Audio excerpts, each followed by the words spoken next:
ओम नमो भगवते वासुदेवाय। ओम नमो भगवते वासुदेवाय। ओम नमो भगवते वासुदेवाय। ओम नमो भगवते वासुदेवाय। ओम नमो भगवते वासुदेवाय। ओम नमो भगवते वासुदेवाय।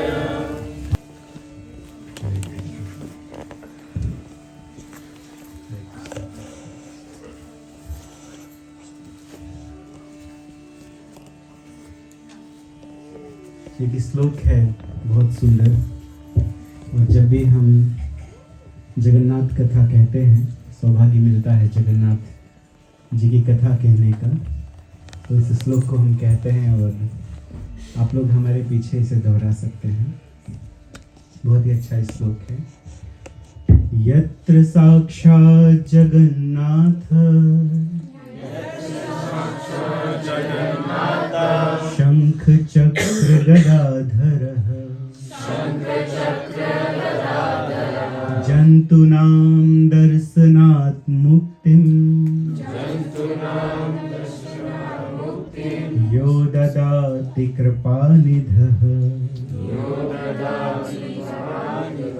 यत्र साक्षात् जगन्नाथ शंख चक्र गदाधरः जन्तूनां दर्शनात् मुक्तिं यो ददाति कृपानिधः। यत्र साक्षात् जगन्नाथः शंख चक्र गदाधरः जन्तूनां दर्शनात् मुक्तिं यो ददाति कृपानिधः।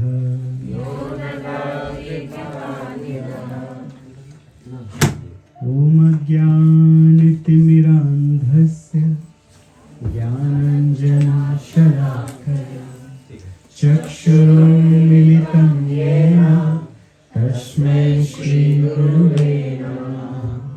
श्रीचैतन्यमनोभीष्टं स्थापितं येन भूतले स्वयं रूपः तदा मह्यं ददाति स्वपदान्तिकं।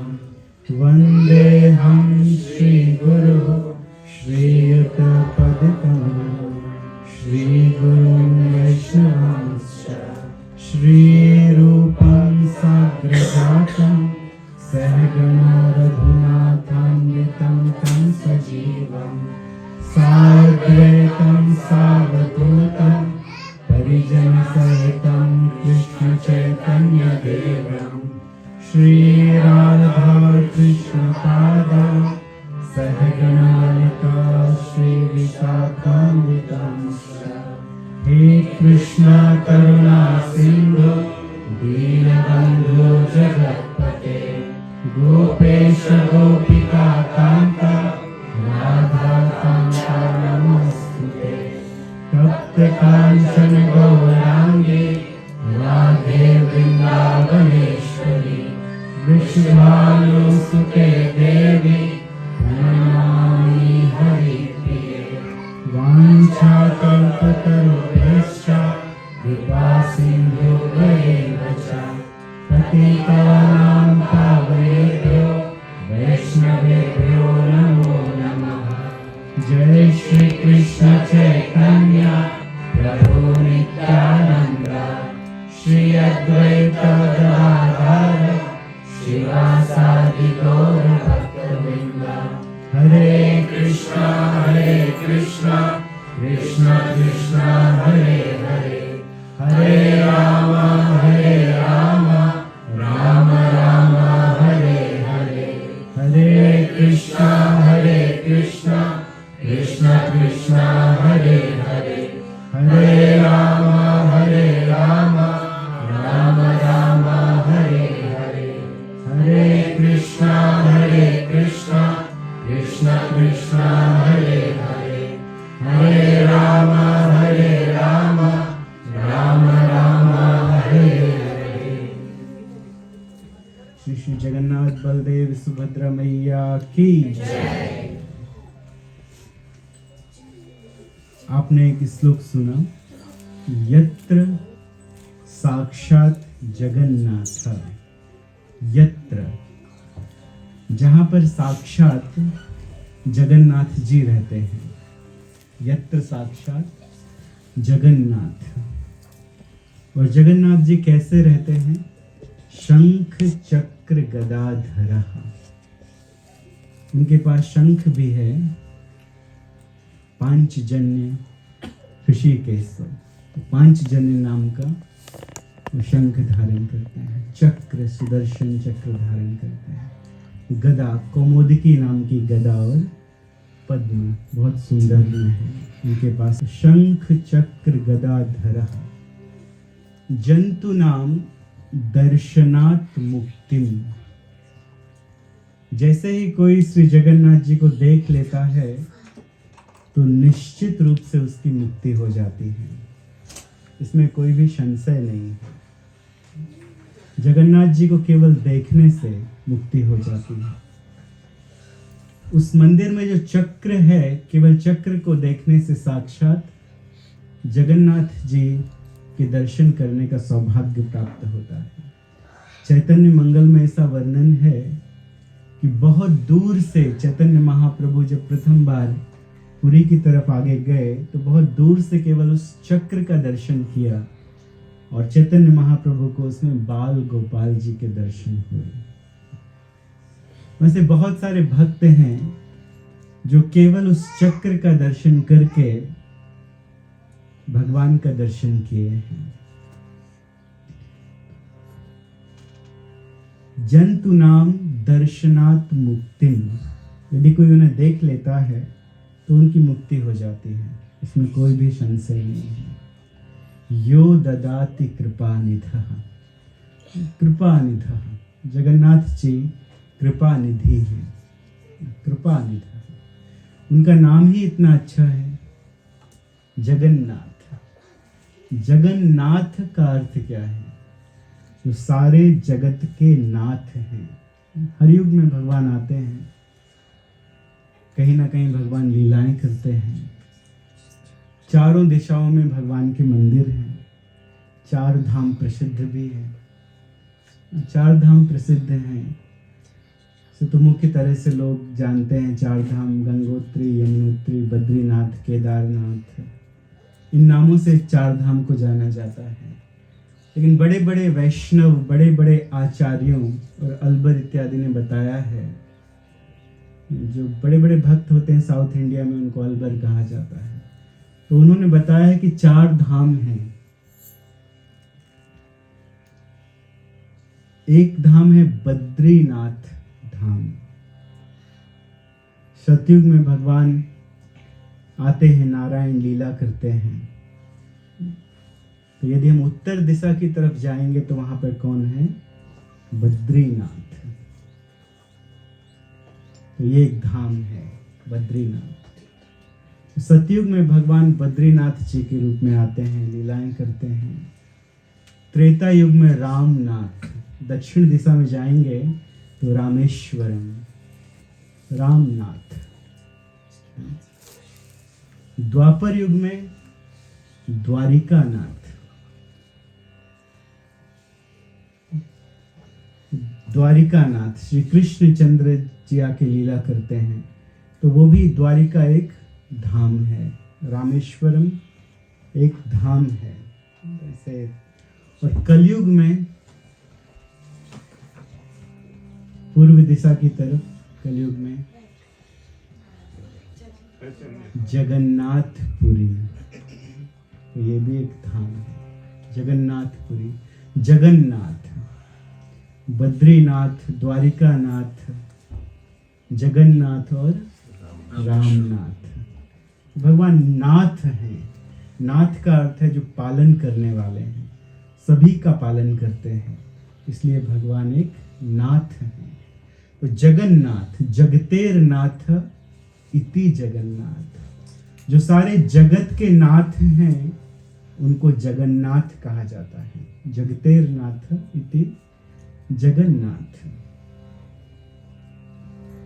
एक बार आसाम में जगन्नाथ जी की रथ यात्रा हो रही थी, तो वहाँ के जो प्राइम मिनिस्टर हैं वो आके उन्होंने इस तरह से कहा कि जगन्नाथ जी जैसा नाथ कोई दूसरा नहीं है। जगन्नाथ जी सारे जगत के नाथ हैं और इस बात को बड़ी आसानी से स्वीकार किया जा सकता है पूरे विश्व में। उन्होंने कहा कि जगन्नाथ, बलदेव, सुभद्रा, उनका चक्र सबको रिप्रेजेंट करते हैं। तो उन्होंने कहा कि जगन्नाथ जी काले काले हैं, जो अफ्रीकन हैं वो काले काले होते हैं, तो वो उनको भी रिप्रेजेंट करते हैं जगन्नाथ जी। बलदेव जी गोरे गोरे हैं, तो जितने भी वाइट पीपल हैं तो उनको बलदेव जी रिप्रेजेंट करते हैं।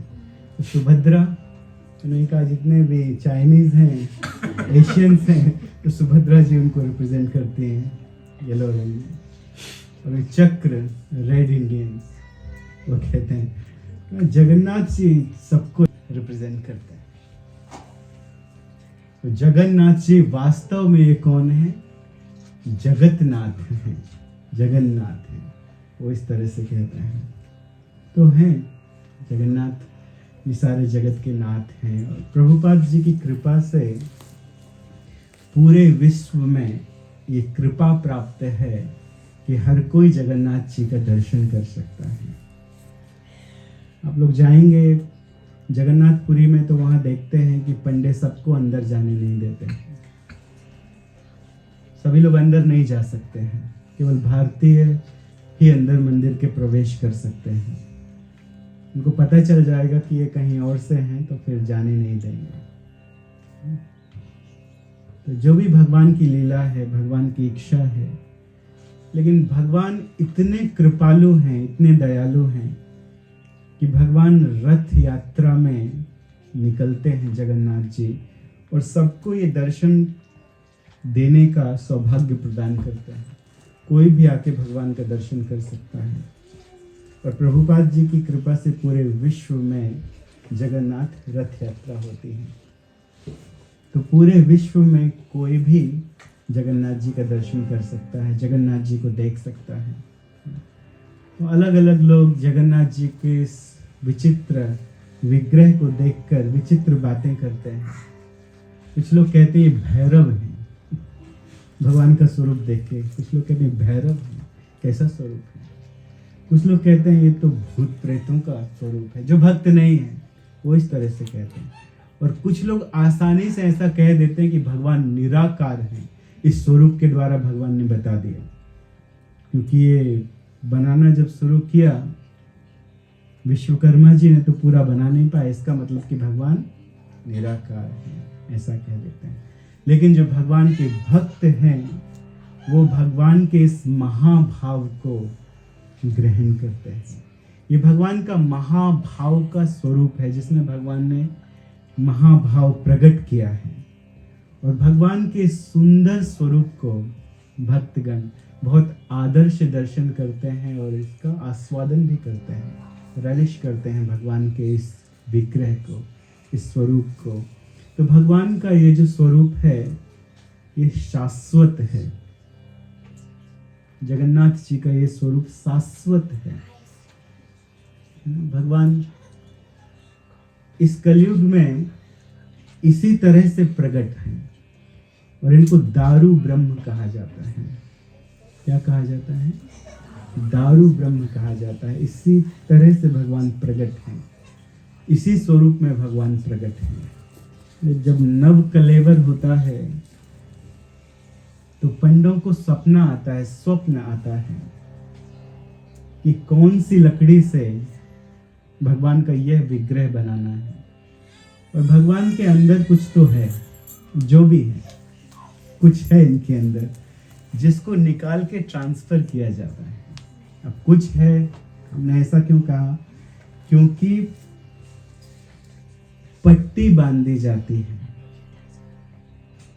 जो मुख्य प्रीस्ट हैं, जो नव कलेवर की क्रिया करते हैं, कुछ निकालते हैं, कुछ ऐसा जीवंत शालिग्राम है जिसको निकाल के स्थापित करते हैं, तो उनके आंखों में पट्टी बांधी जाती है, तो वो भी नहीं देखते हैं कि है क्या। कुछ लोग कहते हैं भगवान की आत्मा है। भगवान तो पूरे आत्मा है, पूरे के पूरे आत्मा है। उनके शरीर और उनकी आत्मा में कोई अंतर नहीं है। हमारी आत्मा निकाल देंगे तो क्या होगा? चले जाएंगे। लेकिन भगवान पूरे के पूरे आत्मा है, सच्चिदानंद विग्रह। इस स्वरूप में भगवान क्यों आते हैं?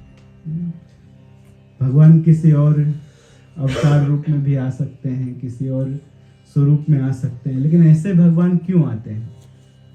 क्यों भगवान इस तरह से प्रकट होते हैं जगन्नाथ जी के रूप में? इसका क्या कारण है? भगवान भी डरते हैं कलयुगी लोगों से। ये महामूर्ख हैं कलयुगी लोग। अगर हम अपने स्वरूप में आ जाएंगे तो लोग हमारी भी हजामत कर देंगे। कलयुग के लोग हजामत करने में बहुत एक्सपर्ट हैं। हम हमेशा कहते हैं कि 3 तरह के लोग कथा सुनते हैं। जो बेस्ट है वो है श्रोता, कथा सुनते हैं बढ़िया से, और कुछ है सोता, सोते रहते हैं कथा में। वो भी बढ़िया है, कथा में तो आते हैं ना, तो उनको सौभाग्य प्राप्त होगा कथा सुनने का। तीसरे हैं सरोता, बड़े खतरनाक है। वो काटते हैं, सुनने के बाद वो कुछ काटते हैं, तो वो बड़े खतरनाक कैटेगरी के लोग हैं। तो भगवान जानते हैं कि कलयुग में कैसे लोग हैं, तो भगवान भी अपने शुद्ध स्वरूप में नहीं आते हैं कि लोग हमारी भी हजामत करेंगे। भगवान कृष्ण के विषय में भी लोग क्या क्या कहते हैं, श्री रामचंद्र जी के विषय में भी, श्री रामचंद्र जी जिनका नाम लेके ही हृदय में पवित्रता आ जाती है, हृदय शुद्ध हो जाता है। मर्यादा पुरुषोत्तम श्री रामचंद्र जी, और श्री रामचंद्र जी के विषय में लोग अनाप शनाप कहते हैं। देखिए, श्री रामचंद्र जी के विषय में लोग कई तरह की बातें करते हैं। तो भगवत्ता को नहीं जान के तो कलयुग में भगवान आने से डरते हैं। ऐसे तो कलयुग में आप बोलेंगे चैतन्य महाप्रभु आए, डरते हैं तो चैतन्य महाप्रभु क्यों आए? तो चैतन्य महाप्रभु राधा कृष्ण ना ही अन्य, ये कोई दूसरे नहीं है, श्री राधा कृष्ण हैं। प्रच्छन्न अवतार माने जाते हैं, छुपे हुए अवतार। शास्त्रों में छुपा के बताया गया है कि चैतन्य महाप्रभु का अवतरण होगा, और भक्त भाव में तो प्रच्छन्न अवतार है। कल्कि अवतार, बुद्ध अवतार, ये सब सत्यावेश अवतार है। भगवान किस रूप में आते हैं कलयुग में? तो कलयुग में भगवान आते हैं नाम रूप में, नाम के रूप में अवतार लेते हैं। कली काले नाम रूपी कृष्ण अवतार, नाम है ते सर्व जगत निस्तार। नाम लेने से ही सारे जगत का निस्तार हो जाएगा। तो कलयुग में भगवान नाम के रूप में आते हैं। कलयुग में भगवान भागवत के रूप में प्रकट हुए हैं। कलयुग,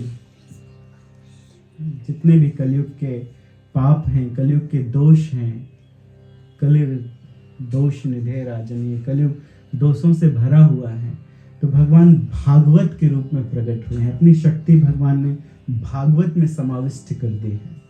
तो जो भागवत पढ़ता है वो भगवान का दर्शन करता है, जो नाम लेता है वो भगवान का दर्शन करता है। उसके हृदय में भगवान डांस करते हैं, उसकी जिह्वा में भगवान नृत्य करते हैं। प्रसाद के रूप में भी भगवान है, महाप्रसाद के रूप में। और भगवान किस रूप में है? दारू ब्रह्म के रूप में भगवान है।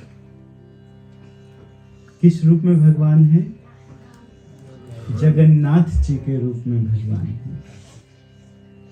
यदि भगवान का दर्शन करना है तो कहाँ जाना पड़ेगा? जगन्नाथ पुरी जाना पड़ेगा, अगर कोई भगवान का दर्शन करना चाहता है। जब जगन्नाथ जी को देखते हैं तो ऐसा नहीं कि आप किसी दीति का दर्शन कर रहे हैं, आप किसी विग्रह का दर्शन कर रहे हैं, आप साक्षात कृष्ण का दर्शन कर रहे हैं, साक्षात भगवान को देख रहे हैं। जगन्नाथ जी को देखने का ये सौभाग्य है। तो जगन्नाथ जी स्वयं कृष्ण है, दीति नहीं है, स्वयं कृष्ण विराजे हुए हैं, बैठे हुए हैं और कृपालु हैं, कृपा निधः यो ददाति कृपा निधः। कृपा निधि कैसे हैं कि भगवान 24 घंटे कृपा कर रहे हैं, सोते ही नहीं, 24 घंटे भगवान दर्शन दे रहे हैं, 24 घंटे भगवान भक्तों के द्वारा दी गई सेवा का आस्वादन करते हैं। प्रमाण बताइए कि भगवान सोते नहीं हैं, 24 घंटे भक्तगण सेवा का आस्वादन करते हैं। कौन प्रमाण बताएगा? कौन बताएगा कि भगवान सोते नहीं हैं, 24 घंटे भगवान सेवा ले रहे हैं? क्या प्रमाण बताइए? आईलिड्स नहीं है। सही बताया कि भगवान की जो आंखें वो खुली हैं, आईलिड्स है ही नहीं, तो सोते ही नहीं है, जागते रहते हैं 24 घंटे। केवल 2 घंटे के लिए पट बंद होते हैं। भगवान को कई प्रकार का वेश बनाया जाता है, पहनाया जाता है, कई प्रकार के वस्त्र दिए जाते हैं। तो रात्रि के समय भगवान को एक, हम लोग तो ऐसे कपड़े चेंज करके सोते हैं, राइट? हम लोग के सोने वाले कपड़े अलग होते हैं, लेकिन भगवान को बड़ वेश पहनाया जाता है, बहुत बढ़िया वेश पहनाया जाता है। क्यों? सो रहे हैं भगवान, फिर ये वेश पहनाने की क्या जरूरत है? तो 2 घंटे के लिए मंदिर बंद होता है, उसमें भी बड़ वेश पहनाया जाता है, बहुत प्रकार की ऑफरिंग दी जाती है। क्यों? जब ये 2 घंटे के लिए पट बंद होता है, उस समय देवता आते हैं भगवान के दर्शन करने के लिए, भगवान की स्तुति करने के लिए, भगवान को प्रणाम करने के लिए, भगवान की सेवा करने के लिए। भगवान का भोग ऑफर किया जाता है और सारा प्रसाद खा जाते हैं, महाप्रसाद खा जाते हैं भगवान के भक्त, और बहुत सारा प्रसाद उनको ऑफर किया जाता है। और वो सारा प्रसाद हनुमान जी, विभीषण जी रात में खा जाते हैं और देवता खा जाते हैं, तो प्रसाद सब गायब हो जाता है। पट बंद करने के पहले बहुत सारा प्रसाद ऑफर किया जाता है। तो ये महिमा है जगन्नाथ जी की, सोते ही नहीं। इंद्रद्युम्न महाराज ने सेवा की भगवान की, तो भगवान से कुछ वरदान मांगे, भगवान से कुछ मांगा उन्होंने जगन्नाथ जी से। क्या मांगा? जगन्नाथ जी से उन्होंने कहा कि हमारी कोई संतान ना हो। क्या मांगा? हमारी कोई संतान ना हो। क्यों? अगर संतान होगी तो उनको घमंड हो जाएगा, अभिमान हो जाएगा, गर्व हो जाएगा कि हमारे पिताजी ने ये मंदिर बनवाया, हमारे पिताजी ने ये जगन्नाथ जी की स्थापना की है। उनको घमंड हो जाएगा, हमारे बच्चों को अभिमान हो जाएगा, तो हमारा बच्चा ही ना हो। कौन होगा ये मांगेगा? लोग तो जाते हैं ना, जाके कहते हैं जगह हमारा बच्चा हो जाए, हमारा बच्चा हो जाए, हमारा बच्चा हो जाए, तो ये सब मांगते रहते हैं। लेकिन इंद्रद्युम्न महाराज क्या मांगते हैं? हमारा कोई बच्चा ना हो। तो जो भी राजा होता है पुरी का, वो बच्चों को एडॉप्ट करता है। एडॉप्ट करते थे वो। तो उनके ऐसा प्रथा थे कि उनके वंश में कोई भी बच्चा नहीं होता था, तो लोग एडॉप्ट करते थे किसी को आगे राजा बनाने के लिए। और उन्होंने क्या मांगा? और उन्होंने ये मांगा कि भगवान आप दिन भर खाते रहना। तो जगन्नाथ जी कहते बहुत अच्छा, ये तो बढ़िया बात है, मुझे खाने के लिए मिलेगा, दिस इज नाइस। तो ये तो मेरे लिए अच्छा है, जगन्नाथ जी कहते हैं। तो जगन्नाथ जी खाते रहते हैं दिन भर, 56 प्रकार के भोग बनते रहते हैं, खाते रहते हैं। और कहीं यदि भोग लगाया जाता है तो उसको प्रसाद कहते हैं। प्रसाद, प्रभु साक्षात दर्शन, प्रसाद। लेकिन जो जगन्नाथपुरी में भोग लगता है वापस आता है, उसको महाप्रसाद कहते हैं। जगन्नाथ जी के पंडों को आप कभी अपने घर में बुलाइए, किसी इस्कॉन के मंदिर में बुलाइए और बोलिए आइए आज हमारे साथ बैठ के महाप्रसाद करिए। काय का महाप्रसाद तुम्हारे वहां? महाप्रसाद केवल एक जगह होता है, कहाँ पर? पुरी में, जगन्नाथ मंदिर में। और कहीं सब जगह प्रसाद है, महाप्रसाद हमारे यहाँ रहता है। डांट देंगे आप। महाप्रसाद केवल हमारे घर पे रहता है। और महाप्रसाद की ये महिमा है, ऐसा लिखा गया है पुराणों में। विशेष करके जगन्नाथ जी की महिमा को स्कंद पुराण बताता है और ब्रह्मांड पुराण बताता है। स्कंद पुराण एक बहुत विशाल पुराण है, उसमें जगन्नाथ जी की महिमा का वर्णन किया गया है। तो उसमें ऐसा लिखा है कि कुत्ते के मुख से निकाल कर जगन्नाथ जी के प्रसाद को ब्राह्मण ग्रहण कर सकते हैं। तो इससे आप महिमा समझ सकते हैं। कुत्ते के मुख से खाते खाते यदि कुछ गिर गया हो तो कोई खाएगा? कोई नहीं खाएगा। लेकिन जगन्नाथपुरी में गिर गया है तो उसको उठा के ब्राह्मण खा सकता है। ये जगन्नाथपुरी के महाप्रसाद की महिमा है। पुरी, पुर, जहां कोई रहता है उसको पुरी कहते हैं। पुरी में कौन रहता है? पुरुष रहते हैं, महापुरुष रहते हैं, इसलिए वो पुरी है। उस स्थान को, यदि उस स्थान के आप शेप को अगर देखेंगे तो कैसा है? शंख के जैसा है। जगन्नाथपुरी का निर्माण शंख के जैसा किया गया, शंख के जैसा निर्मित क्षेत्र है पुरी का। पूरा पुरी वैसा ही बना है। और भुवनेश्वर वो कैसा है? वो चक्र के जैसा है। भगवान का चक्र है ना, सुदर्शन, उसके जैसा है। और एक जतपुर नाम की एक जगह है वहीं पर, उसका आकार कैसा है? गदा के जैसा है।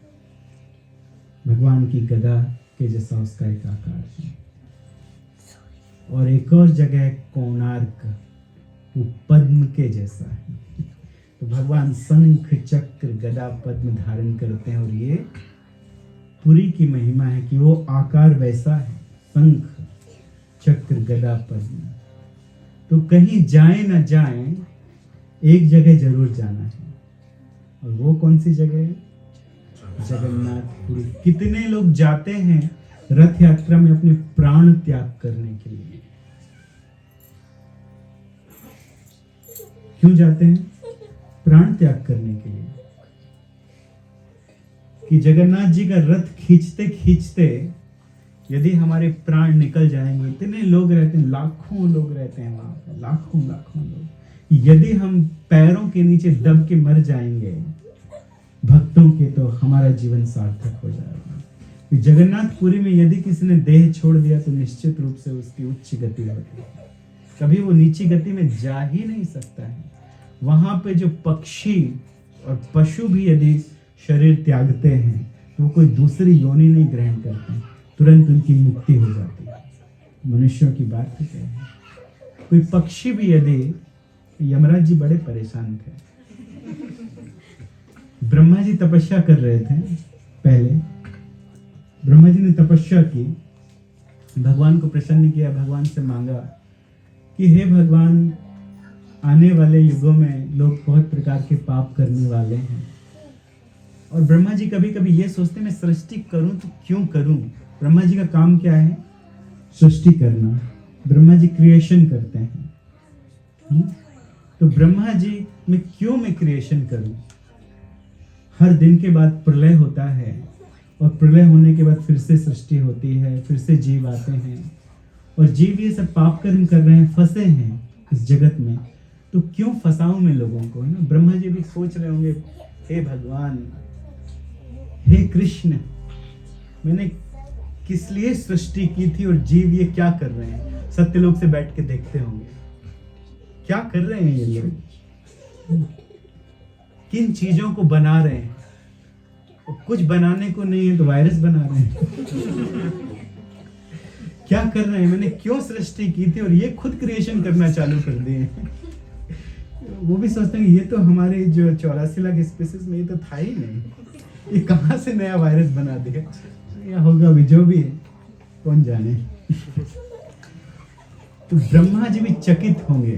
तो ब्रह्मा जी ये सब सोचते हैं कि मैं क्यों सृष्टि करूं, लोग इतने प्रकार के दुखों में फंसे हुए हैं, ये देखा नहीं जाता है। तो वो तपस्या करते हैं, जगन्नाथ जी को प्रसन्न करते हैं, भगवान को प्रसन्न करते हैं। तो भगवान कहते हैं ठीक है मैं अवतार लूंगा नीलाचल में, नीलमणि जी के रूप में अवतार लूंगा, और इस क्षेत्र में जो भी आएगा, जो भी मेरा दर्शन करेगा, जो भी मेरा प्रसाद खाएगा वो मुक्त हो जाएगा। ये बातें सब जगह पता चल गई। तो ब्रह्मा जी तपस्या में बैठ गए कि ब्रह्मा जी की तपस्या से भगवान आएंगे, नीलाचल में भगवान आएंगे और उनका दर्शन करके कोई भी मुक्त हो जाएगा। तो यमराज जी को भी पता चला, तो यमराज जी निराश हो गए, मेरी कंपनी बंद हो जाएगी, मेरा डिपार्टमेंट बंद हो जाएगा। मेरा डिपार्टमेंट तो है कि जो कष्ट दे रहे हैं उनको मैं सजा दूं, किसी प्रकार के नरक में डालूं। तो उन्होंने भी भगवान के पास गए और भगवान के पास जाकर कहा, किसने कहा? यमराज जी ने, कि भगवान आप अवतार मत लीजिए। ब्रह्मा जी कह रहे हैं आप अवतार लीजिए, यमराज जी क्या कहते हैं? अब अवतार मत लीजिए, आप अवतार ले लेंगे तो हमारी कंपनी बंद हो जाएगी, हमारा डिपार्टमेंट बंद हो जाएगा। लोग केवल आपका दर्शन करके आपके धाम में पहुंच जाएंगे, मुक्त हो जाएंगे। द्वितीय परार्ध है, एक परा, ब्रह्मा जी की आधी आयु परा और एक और आयु है 50 इयर्स, तो द्वितीय परार्ध कहा जाता है इसको। तो भगवान ने समझाया, लक्ष्मी जी ने भी समझाया, उनको नीलाचल की महिमा बताई, जगन्नाथपुरी की महिमा बताई। बाद में समझ गए वो भी, लेकिन दोनों को प्रसन्न कर लिया भगवान ने। ब्रह्मा जी को भी प्रसन्न कर लिया जो तपस्या में लगे हुए थे, और यमराज जी को भी प्रसन्न कर लिया कि ठीक है, प्रथम परार्ध में मैं नीलाचल में नीलमणि जी के रूप में रहूंगा, और अपनी दूसरे परार्ध में जगन्नाथ जी के रूप में पुरी में रहूंगा। लेकिन इस स्थान में यदि कोई आएगा, देह त्यागेगा, दर्शन करेगा, तो निश्चित रूप से उसकी मुक्ति हो जाएगी। जगन्नाथ जी अपने मंदिर में जब बैठे रहते हैं और उनका कोई दर्शन कर लेता है तो निश्चित रूप से मुक्त हो जाता है। वही जगन्नाथ जी जब गुंडीचा मंदिर में जाके विराजते हैं और गुंडीचा मंदिर के सिंहासन में जाके बैठते हैं, और यदि कोई उनका दर्शन करता है तो 10,000 बार जगन्नाथ जी का दर्शन करने का यश प्राप्त होता है, सौभाग्य प्राप्त होता है। ये जगन्नाथ जी का बाहर जब निकल के आते हैं तो और ज्यादा सौभाग्य। अब अंदर तो ब्राह्मण जाएंगे, अंदर तो भारतीय जाएंगे, लेकिन बाहर निकल गए, गुंडीचा मंदिर में जाके बैठ गए, किसी ने भी उनका दर्शन कर लिया तो सीधे 10,000 बार उनका दर्शन करने का सौभाग्य प्राप्त हो जाएगा, एक बार दर्शन करने से। एक बार हम जगन्नाथपुरी गए थे, प्रथम बार जब रथ यात्रा में गए थे, तो हमने बहुत सुना था कि रस्सी आसानी से खींचने के लिए नहीं मिलती, बहुत मुश्किल से, बहुत भीड़ होती है, आसानी से रस्सी खींचने के लिए नहीं मिलती है। तो हमें तो आसानी से पकड़ में आ गई रस्सी, हम बहुत देर तक रस्सी खींचे। तो उसके बाद में फिर एक भक्त आया, बोलते जाओ रस्सी खींचो। मैंने कहा खींच तो रहा हूँ रस्सी। तो अरे अंदर जाके खींचो रस्सी। मैंने कहा ये कौन सी रस्सी है? 2 रस्सियां हैं, एक तो अंदर ओरिजिनल रस्सी है, ये तो सिक्योरिटी वाली रस्सी है। तो अंदर जाओ, जाके रस्सी खींचो। हमने तो ये आसानी से पकड़ में आ गई ये रस्सी। अंदर दूसरी एक रस्सी होती है। पहले प्रथम समय जब पहले ऐसा होता था कि रथ यात्रा के बाद दूसरे दिन कोई भी जाके जगन्नाथ जी का आलिंगन कर सकता था। अब तो ये सौभाग्य प्रदान करना बंद कर दिया है, लेकिन उस समय हम लोग गए थे दूसरे दिन और जगन्नाथ जी को आप भर अकमार पकड़ सकते हैं, आलिंगन कर सकते हैं रथ के ऊपर चढ़ के। हम लोग रथ के ऊपर चढ़ने का सौभाग्य मिला और जगन्नाथ जी का खूब आलिंगन किया। पंडे उठा लेते हैं, पकड़ के हाथ पकड़ के उठा लेते हैं आपको ऊपर और आप जगन्नाथ जी को गले लगा सकते हैं।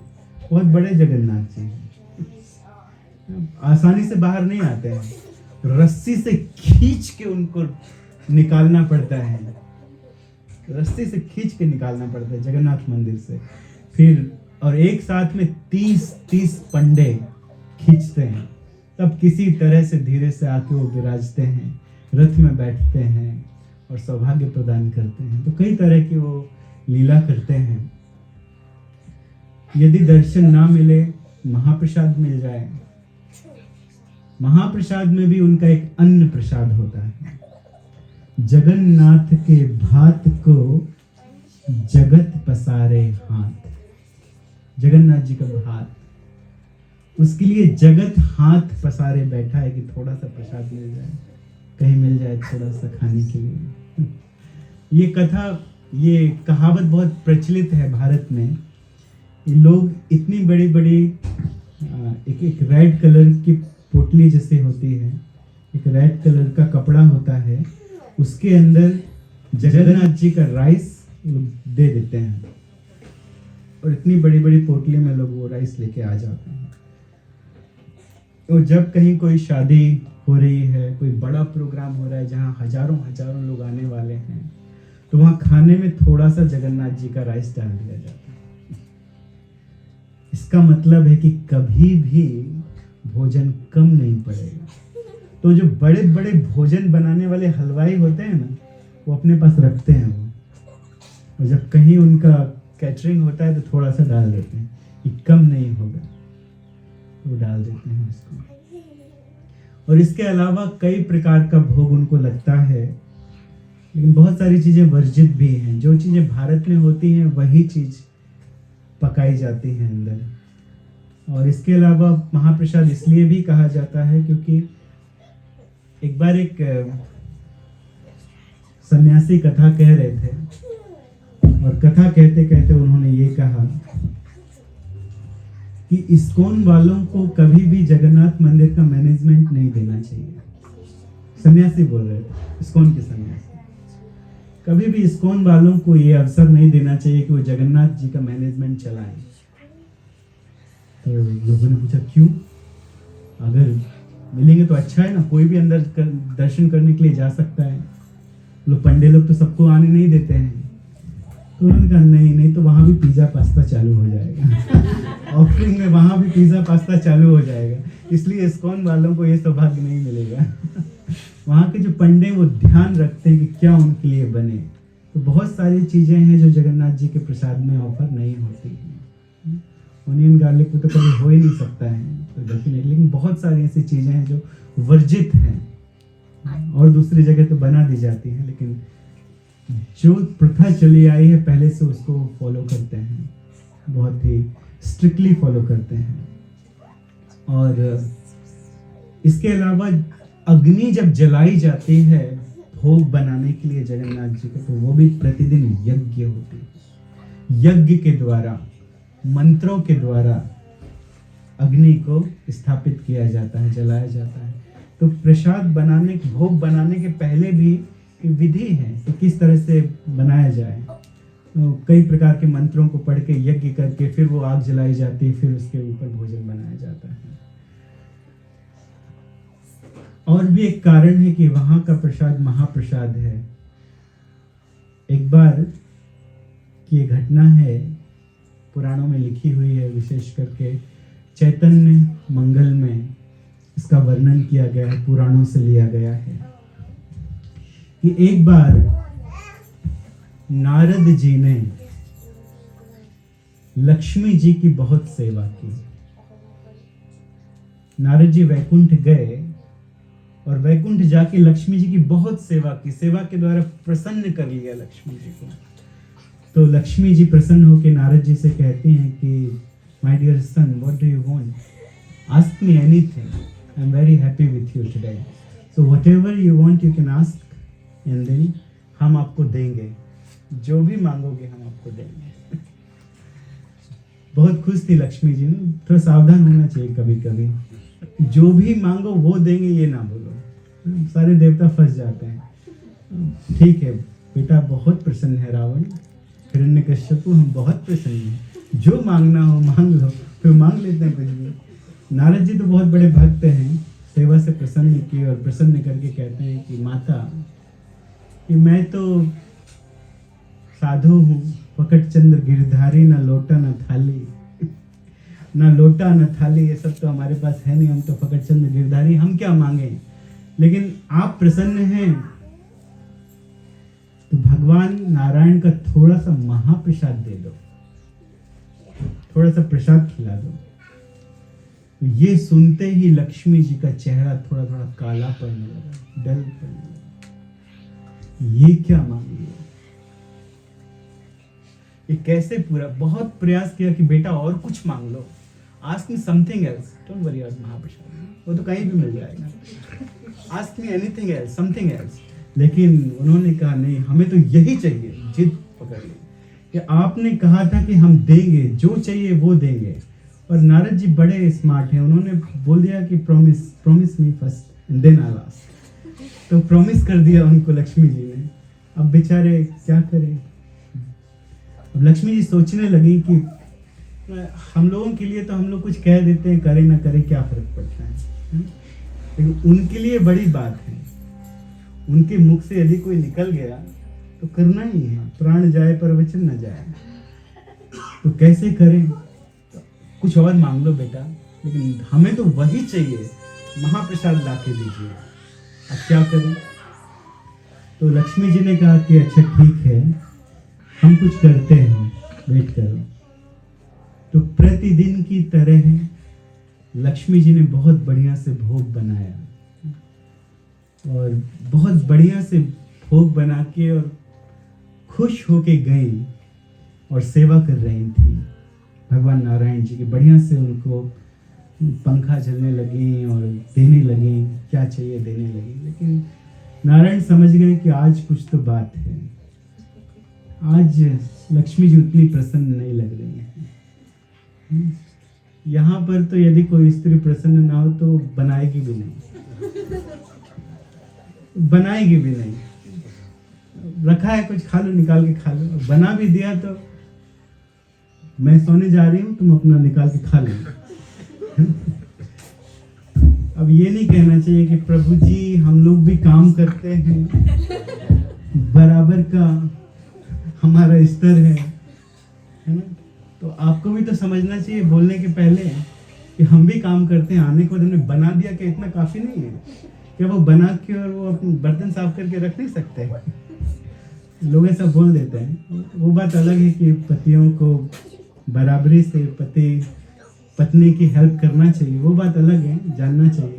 लेकिन यदि ना करें, पति आलसी हो, तो पत्नी को फिर भी इस तरह से चिल्लाना नहीं चाहिए. अपने हाथ से कर लो, ये कर लो, वो कर लो.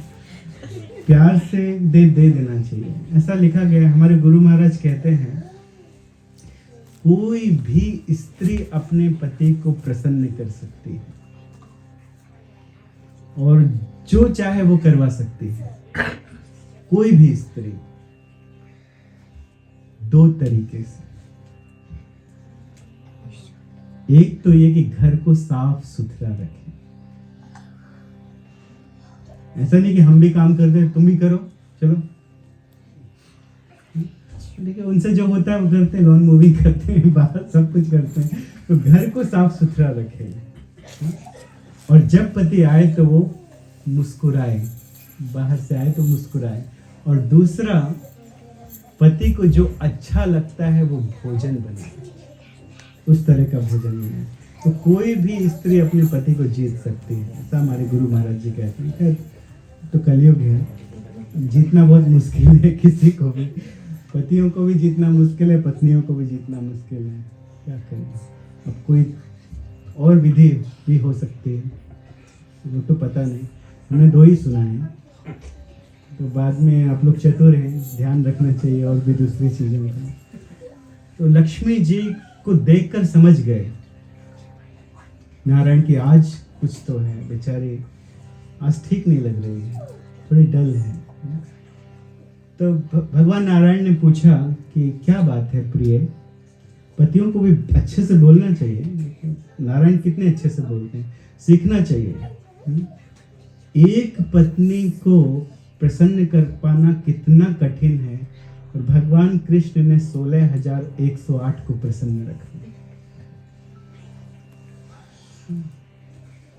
कभी कभी भगवान की पत्नियां पूछती हैं द्रौपदी जी से कि आप बताइए कि आप कैसे, द्रौपदी जी से शिक्षा लेती हैं कि कैसे आप अपने पतियों को प्रसन्न रखती हैं। हमारे पति एक हैं, हम 16,108 फिर भी वो राधे राधे कहते रहते हैं, लेकिन तुम एक और तुम्हारे पति 5, तुम 5 को कैसे खुश रखती हो? तो उन्होंने शिक्षा ली, किससे? द्रौपदी जी से शिक्षा ली, और द्रौपदी जी शिक्षा भी देती हैं, समझाती हैं उनको। तो पतियों को भी ध्यान रखना चाहिए कि पत्नियों से अच्छे से बोलें, बढ़िया से बोलें, लड़ाई झगड़ा ना करें। तो कहते हैं कि देख के समझ जाना चाहिए। यदि पत्नी थोड़ा नाराज हो तो देख के समझ जाना चाहिए। तो देख के समझ गए तो भगवान के क्या बात है, you're looking a little bit morose and your face is dull today, what happened, are you all right? तब इसके बाद लक्ष्मी जी कहती हैं कि क्या बताऊं हे भगवान, नारद जी को बिना सोचे समझे हमने प्रॉमिस कर लिया कि वो जो मांगेंगे वो देंगे। आपने थोड़े दिन पहले हमसे कहा था कि don't give my mahaprasadam to anyone, तो आपने मुझे ऐसा इंस्ट्रक्शन दिया है, और दूसरी तरफ से उन्होंने मांग लिया। अब मैं क्या करूं? अब मैं दुविधा में हूं, तो मैं करूं तो क्या करूं? तो कुछ सोचा भगवान ने, तो भगवान सोच के हाँ मैंने तो कह दिया, और मैंने जो कह लिया उसको वापस तो नहीं ले सकता हूँ, लेकिन चलो कोई बात नहीं। इस तरह से मेरी प्लेट से महाप्रसाद निकालना कि मुझे पता ना चले। तो लक्ष्मी जी खुश हो गई, ओ इसमें तो हम एक्सपर्ट हैं इसमें तो हम एक्सपर्ट हैं, ऐसे निकालेंगे आपको पता ही नहीं चलेगा ठीक है। तब फिर भगवान खाते खाते यहाँ वहाँ देख रहे थे, और लक्ष्मी जी ने निकाल लिया, निकाल के जल्दी से गई, कहा लो और भागो यहाँ से निकलो यहाँ से। तो जैसे ही मिला महाप्रसाद, उन्होंने कुछ विचार नहीं किया और सब खा लिया। किसने खा लिया? नारद जी ने सब खा लिया। और इतने बड़े भक्त भगवान का डायरेक्ट महाप्रसाद मिला है। तो महाप्रसाद खाने के बाद उनके शरीर में महाभाव प्रकट, वो तो वैसे नाचते रहते हैं, वैसे ही गाते रहते हैं, वीणा बजाते रहते हैं। तो वीणा क्या, वो वीणा को गिटार के जैसे बजाने लगे और जोर जोर से नाचने लगे, कूदने लगे। तो आप जानते हैं कि नारद जी कहीं भी जा सकते हैं, कहीं भी किसी भी लोक में जा सकते हैं। तो वो जब जंप करते थे तो एक लोक से दूसरे लोक में जंप करते थे, कहीं भी पहुंचते थे और बस एक्सटेसी में नाच रहे थे, गा रहे थे नारायण नारायण नारायण नारायण। तो नाचते नाचते भक्त भक्त के पास जाता है। लोग अपने खुशी को प्रकट करते हैं। कुछ लोग हैं अपनी खुशी को कैसे प्रकट करते हैं, कोई घर ले लिया, खुश हो गए, पार्टी रखते हैं, बुलाओ अपने फ्रेंड्स को, फिर खुलने दो बॉटल्स, चलने दो पार्टी रात भर। भक्त कैसे प्रकट करते हैं अपनी खुशी को? तो भक्तों को बुलाते हैं, कीर्तन करते हैं, कीर्तन के द्वारा अपनी खुशी को प्रकट करते हैं। तो अब ये भी जाएंगे तो भक्त के पास जाएंगे ना, तो कूदते कूदते सदाशिव के लोग में कूद गए और शिव जी के सामने नाच रहे थे, लेकिन आंखें बंद थी, वो तो नाच रहे थे। और तो शिव जी ने कहा hello how are you Narad ji कैसे हो? तो नारद जी ने कहा कि ओह, नारद जी की फिर बाहरी वृत्ति खुली, वो शिव जी हैं, महादेव जी हैं। तो शिव जी ने कहा what happened to you today? आपको मैंने बहुत देखा है कीर्तन करते हुए, लेकिन ऐसा कीर्तन, गजब का कीर्तन तो पहली बार देख रहा हूँ कि आप इतनी जोर जोर से कूद रहे हो, बात क्या है? तो उन्होंने बताया कैसे बताऊं, आज मैं गया था वैकुंठ और मुझे आज भगवान का महाप्रसाद मिल गया। वो सारी कथा को बता रहे थे और बहुत ही दयनीय दृष्टि से, एक आशा भरी दृष्टि से शिवजी देखने लगे कि शायद मेरे लिए भी कुछ लेके आए होंगे। तो कैसे जब कोई आशा भरी दृष्टि से देखता है तो कैसे देखता है, बहुत प्यार से देखने लगे कि शायद मुझे भी कुछ मिल जाए। तो कथा समाप्त हुई तो इसके बाद शिवजी ने कहा, what about me, did you bring anything for me? तब फिर उनकी सारी एक्सटेसी गायब हो गई, उनका सिर नीचे हो गया। तो डर लगने लगा कि अगर इनका नेत्र कहीं खुल गया तब तो हम नष्ट हो जाएंगे। तो नीचे देखने लगे, नीचे देखते देखते उनको दिखाई दिया कि उनके फिंगर नेल में एक छोटा सा महाप्रसाद का दाना अटका हुआ था। इसके पहले गुस्सा आए, उन्होंने अपनी उंगली को सीधे उनके मुंह में डाल दिया, शिव जी के मुंह में डाल दिया। शिव जी के मुंह में वो महाप्रसाद का दाना पहुंच गया। तो अब शिव जी को धीरे धीरे एक्सटेसी आने लगी। अब शिव जी को एक्सटेसी आई तो शिव जी नाचने लगे। आप लोग जानते हैं शिव जी के नाच को क्या कहते हैं? शिव जी के नाच को क्या कहते हैं? तांडव। तो शिव जी तो तांडव करने लगे। एक्सटेसी इतनी बढ़ी कि उनका तांडव बढ़ गया।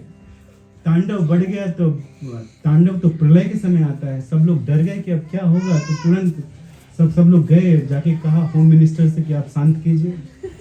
किससे कहा? पार्वती जी से। यदि शिव जी को शांत कर सकता है तो कौन शांत कर सकता है? Home minister Parvati ji. तो पार्वती जी गई और जाके उन्होंने कहा, उनको थोड़ा नॉक किया, what happened, what are you doing, what is this? ये टाइम नहीं है अभी डिस्ट्रक्शन का, क्यों इस तरह से तांडव कर रहे हो, क्या हुआ? पार्वती जी ने कहा। तब फिर शिव जी शांत हुए और शिव जी ने कथा सुनाई कि कैसे उनको महाप्रसाद। अब बेचारी पार्वती जी देखने लगी, मेरे लिए क्या, मेरा प्रसाद कहाँ, मेरा भाग, मैं आपकी अर्धांगिनी हूँ, मेरा कहाँ है भाग? तो इतना सा था, वो भी उनके फिंगर नेल में अटका हुआ था, उन्होंने मेरे मुख में डाल दिया। तो शिव जी कहते हैं, मेरे भाग्य में था तो मिल गया, हो सकता है अभी तुम्हारा भाग्य उदय नहीं हुआ हो। तो पार्वती जी ने कहा, मेरा भाग्य उदय नहीं हुआ। और पार्वती जी इतने डिप्राइव्ड हुई महाप्रसादम से कि वो दुर्गा है ना, तो उनका शरीर जलने लगा और उनके शरीर के जलने से सारा ब्रह्मांड मानो जल के भस्म हो जाएगा। तो शिव जी ने तांडव किया तो कोई था मनाने वाला? होम मिनिस्टर से बात की जा सकती थी, लेकिन पार्वती जी को क्रोध आ गया, उनको कौन समझा सकता है? जब स्त्रियां नाराज हो जाती हैं तो कोई समझा सकता है उनको? हस्बैंड समझा सकते हैं? पास नहीं जाना ही अच्छा है, नहीं तो जल के भस्म हो जाए। इसीलिए पहले के जमाने में कोप भवन हुआ करता है। कोप भवन का अर्थ जानते हैं? कोप भवन, एंग्री रूम होता था। पहले बड़े बड़े जो घर होते थे मैन, तो एंग्री रूम होता था कि अगर स्त्री नाराज होती थी तो चली जाती थी वहां पर। और कहते हैं कि जो टाइम है वो सब कुछ हील कर देता है। 3-4 घंटे, 12 घंटे, 13 घंटे बीतने के बाद वो फिर शांत होकर बाहर आती थी वहां से। लेकिन कभी कभी हस्बैंड अंदर जाते थे कि क्या चाहिए। दशरथ महाराज गए, फंस गए बेचारे। उन्होंने बोला कि जो मांगोगी वो दे दूंगा। अरे बहुत साल पहले याद है, कहा था कि मैं 2 वरदान दूंगा दूंगा दूंगा, बोलते रहे तो अभी तक कुछ नहीं दिया।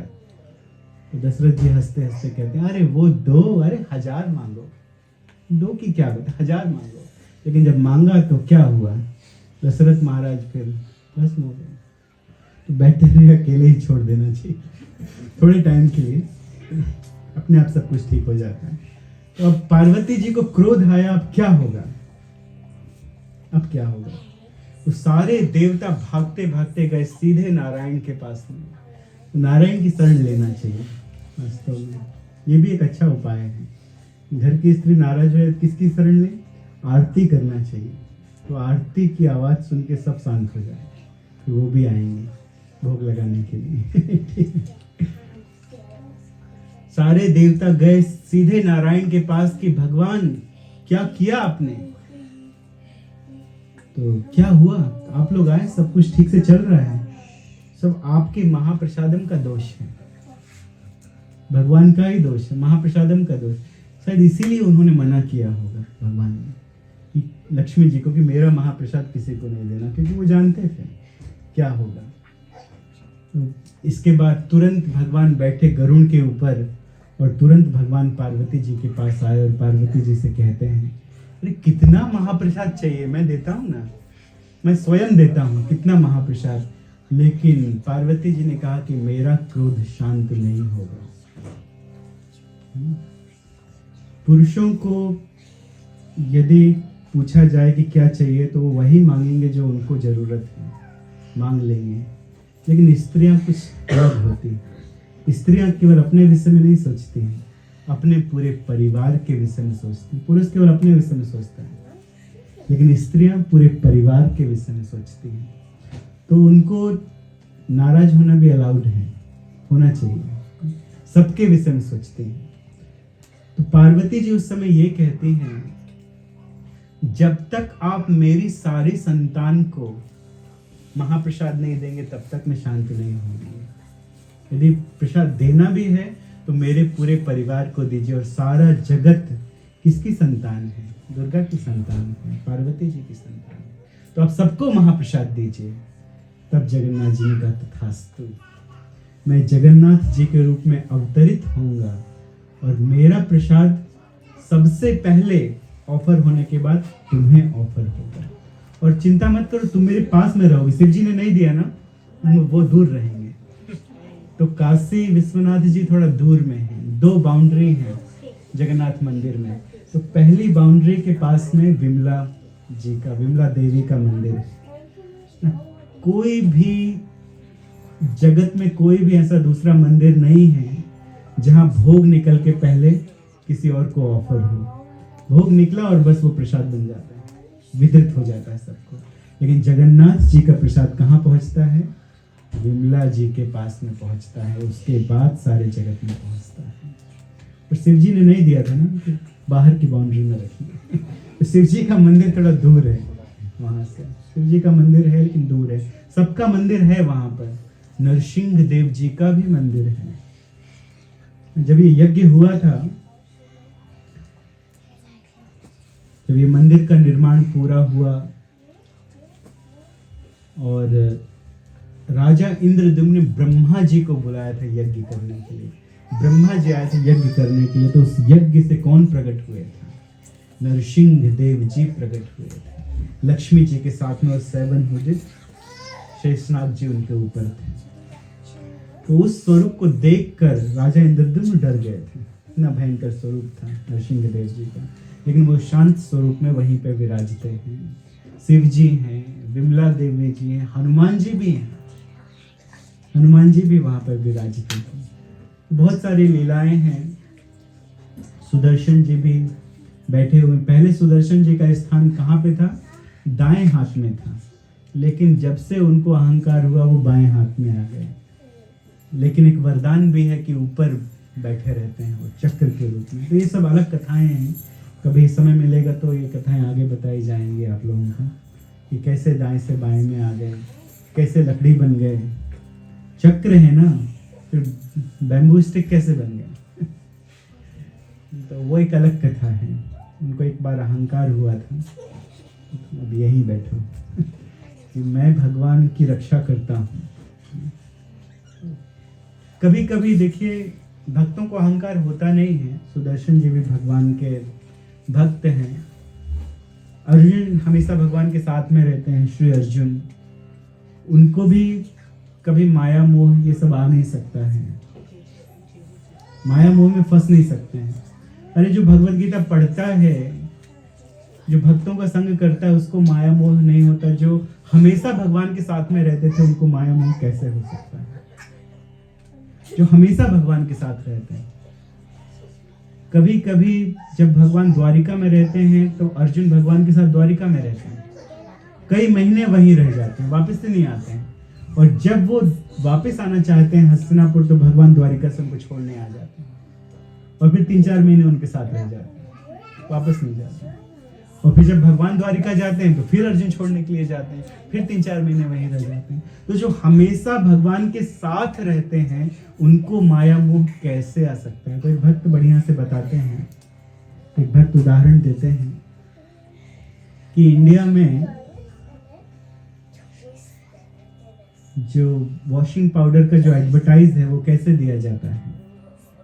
उनका खुद का कपड़ा होता है, दूसरे का कपड़ा नहीं, दूसरे का मटेरियल नहीं है, उनका मटेरियल है, उसमें दाग लगाते हैं और अपने पाउडर में साफ करके बता देते हैं दूध की सफेदी निरमा से आई, बता देते हैं ना, उनका पाउडर, उनका मटेरियल, उनकी गंदगी। तो वैसे ही जब भगवान को भगवत गीता सुनाना हुआ तो अपना मटेरियल लेते हैं, अर्जुन को लेते हैं, जगन्नाथ जी सुदर्शन को लेते हैं सिखाने, अपना मटेरियल लेते हैं, फिर अपने पाउडर से, अपने ज्ञान से धो देते हैं, साफ करके दिखा देते हैं, देखो साफ हो गया, अर्जुन ने युद्ध कर लिया।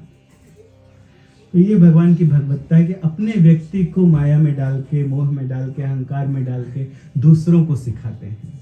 तो भक्त इस बात को जानते हैं, तो भक्त कथा करते समय भी ये ध्यान रखते हैं कि अर्जुन की महानता क्या है। माया मोह में कभी आ ही नहीं सकता, सुदर्शन में कभी आ ही नहीं सकता है, लेकिन इस तरह से वो बताते हैं कि लोगों को ये भी पता चले कि अर्जुन स्वच्छ हैं, साफ हैं, सुदर्शन ठीक हैं, बड़े वैष्णव हैं। तो इन सब बातों का ध्यान रखना चाहिए, ठीक है। तो यहाँ पे महाप्रसाद की महिमा को बतलाते हुए आज 56 भोग हुआ श्री श्री जगन्नाथ जी का, बलदेव सुभद्रा जी का, कुछ महाप्रसाद के महात्म्य को बताना था। तो ये भगवान का प्रसाद है, का महात्म्य है, इसीलिए महाप्रसाद है, क्योंकि पहले भक्त को ऑफर होता है, तो जब भक्त को ऑफर हो तब वो महाप्रसाद हो जाता है। विमला जी को ऑफर हुआ तो महाप्रसाद हो जाए। हम लोग प्रसाद भगवान को ऑफर करते हैं, भोग प्रसाद बनता है, श्री प्रभुपाद जी को ऑफर करते हैं तो महाप्रसाद बन जाता है। तो ये है महाप्रसाद, पहले भगवान खाएं, फिर उनके भक्त खाएं, फिर उसको कोई ग्रहण करे तो वो महाप्रसाद है। हरे कृष्ण। श्री जगन्नाथ बलदेव सुभद्रा मैया की, जगन्नाथ रथ यात्रा महामहोत्सव की, श्रील प्रभुपाद की। हरे कृष्ण। अगर आपका कोई प्रश्न है आज की कथा से संबंधित, प्रश्न कर सकते हैं, और नहीं तो थोड़ा और कीर्तन या फिर दामोदर आरती, दामोदर आरती। कोई प्रश्न किसी का? जय जगन्नाथ बलदेव सुभद्रा मैया की।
बलदेव सुभद्रा मैया की जय। श्री राधा गिरिधारी जी की जय।